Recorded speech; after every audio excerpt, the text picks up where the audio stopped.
Hello friends, welcome back to my channel. तर आज आपण बनवणार आहोत आवळ्याचा सगळ्यांचा आवडता असा पदार्थ आवळा कँडी। तर विंटर स्पेशल आवळ्याच्या रेसिपी आहेत ह्या।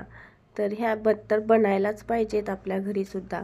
तर मी इथं अर्धा किलो आवळे घेतलेले आहेत आणि यातले पाव किलो आवळ्याची मी आवळा कँडी बनवणार आहे आणि पाव किलो आवळ्याची मी मोर आवळा बनवणार आहे।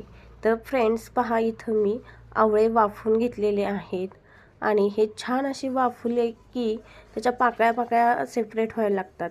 तर हे आपण छान सगळ्या आवळ्यांच्या बिया बाजूला करून घ्यायच्या आणि असे आवळे पाकळ्या सेपरेट करून घ्यायच्या आहेत। तर मी पाव किलो सेपरेट केलेत आणि पाव किलो आवळे सेपरेट केले आहेत।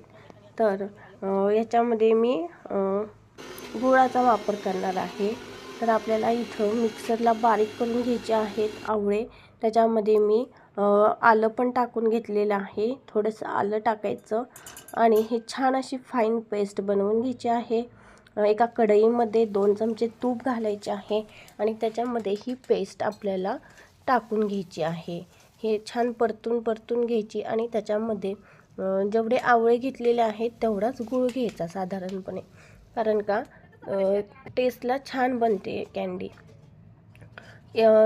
थोडं परतून झाल्यानंतर इथं मी कॉर्नफ्लॉवर ॲड करून घेतला आहे। 1 ते 1.5 चमचा कॉर्नफ्लॉवर ॲड केलेला आहे आणि अशा प्रकारे हे छान असं मिश्रण आपण एका प्लेटमध्ये काढून घ्यायचं आहे। थोडं सेट करायला ठेवायचे आणि असे आपल्याला आवडतील असे काप करून घ्यायचे आहेत।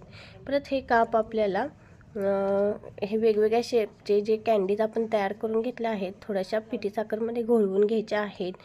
तर स्टोअर करायला छान इझी जातात त्या।